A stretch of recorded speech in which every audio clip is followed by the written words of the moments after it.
নমস্কার বন্ধুরা, সবাই কেমন আছেন? আশা করি সবাই খুব ভালো আছেন আর আমিও খুব ভালো আছি। চলে এলাম একটি নতুন ভিডিও নিয়ে। তো দেখো, অস্মির যেহেতু আর কদিন মানে কালকেই স্কুল স্টার্ট হবে, তো ওই জন্য ওর জন্য তো বই টই আগেই কেনা হয়ে গেছিলো, তোমরা দেখেছিলে ভিডিওতে। তো ওর ড্রেস কিছুটা মানে লেগিংস টেগিংস কিনিনি, আগের বছরেরই আছে, পুরো ভালো আছে।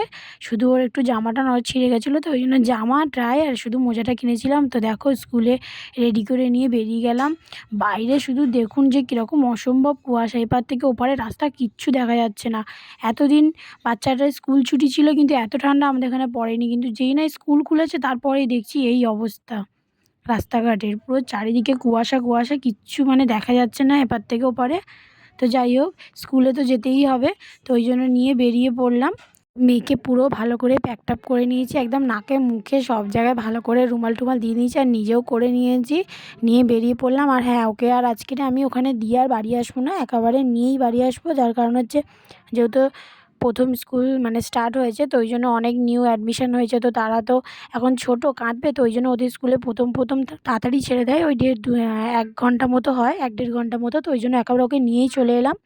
তো এদিকে বাড়ি এসে দেখছি বর এসে গেছে, এসে দেখছি পাউরুটি নিয়ে এসে মাখন টাখন লাগিয়েছে। আর আমার আজকে শরীরটাও খুব খারাপ ছিল, তারপরে যা হোক একটু টিফিন করে নিলাম, নিয়ে রান্না বসিয়ে দিয়েছি। আজকে রান্না করব পালং শাক। ওর জন্য ভালো করে লাল লাল করে বড়িগুলো ভেজে নেব আগে সুন্দর করে, কারণ একটু লাল লাল করে না বড়িগুলো ভাজলে না ভালো করে মানে না ভাজলে একটু কেমন গন্ধ গন্ধ লাগে, তো ওই জন্য লাল লাল করে ভালো করে বড়িগুলো আগে ভেজে নেব। তো এখানে দেখো, আমার বড়ি ভাজা হয়ে গেছে। এবার আমি পাঁচফোড়ন দিয়ে আর সব সবজিগুলো দিয়ে ভালো করে একটু নুন হলুদ দিয়ে ভাজা ভাজা করে নেবো, তারপরে শাকটা দেবো আস্তে আস্তে।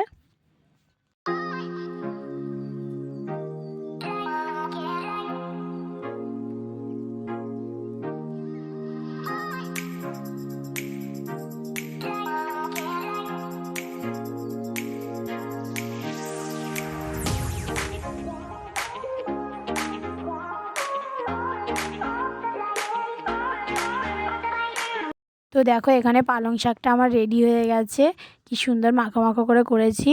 কিন্তু খেতে কেমন হয়েছে জানি না, খেতে দিলেই বুঝতে পারবো যে কেমন হয়েছে, ওরাই খেয়ে বলবে।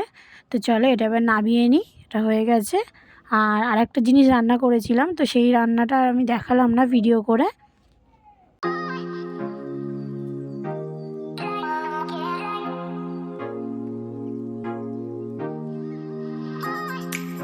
করেছিলাম হচ্ছে এই তরকারিটা, এটা হচ্ছে খাসির ফুলকা।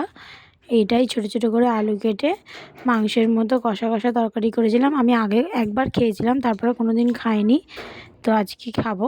আর তারপরে দেখো, সবাইকে খেতে দিয়ে দিলাম শাক দিয়ে ভাত। তো তারপরে খাওয়া দাওয়া করে একটু রেস্ট নিয়ে মাম্মাকে পড়তে দিয়ে চলে গেলাম কাজে। তো ওখানে গিয়ে তারপরে সন্ধেবেলায় দেখো চলে এলো গরম গরম চা আর কেক আর ঝুড়ি ভাজা দিয়ে আজকে খেলাম, সন্ধেবেলার টিফিনটা করলাম। এই সুন্দর মুহূর্তটা আমি ভিডিও না করে পারলাম না। বাবা এখানে বসে মেয়ের বই মলাট করছে, আর এখানে মেয়ে বাবাকে খাইয়ে দিচ্ছে। চলুন, আজকের ভিডিওটা এখানেই শেষ করলাম। সবাই ভালো থাকবেন, সুস্থ থাকবেন, আর হ্যাঁ, প্লিজ আমার চ্যানেলটি সাবস্ক্রাইব করে দেবেন। টাটা সবাইকে। আর পাশে থাকা বেল আইকনটি অন করে দেবেন, যাতে আমার ভিডিও সবার আগে আপনার কাছে যায়।